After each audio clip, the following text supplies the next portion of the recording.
गांधी जी का एक अहम मशवरा जो आबे जर से लिखने के काबिल है। 1947 में कांग्रेस गवर्नमेंट बनी। गांधी जी ने अपने वजीरों को सादगी का मशवरा देते हुए कहा कि मैं रामचंद्र और कृष्णा जी की मिसाल नहीं दे सकता, क्योंकि वो तारीखी हस्तियां नहीं थी। मैं मजबूर हूं कि मैं दो ऐसे नाम पेश करने जा रहा हूं जिनका नाम उमर और अबू बकर है। ये बड़े सादे किस्म के इंसान थे, बहुत बड़ी सल्तनत के मालिक थे, मगर इन्होंने जो जिंदगी गुजारी है बड़ी सादगी और फकीरों वाली जिंदगी गुजारी है।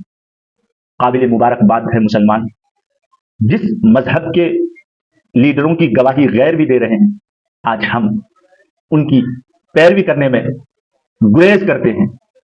कैसे हम बदनसीब लोग हैं जिनकी गवाही गैर दे रहे हैं, आज हम उन्हें फॉलो नहीं करते, उनकी इत्तिबा नहीं करते।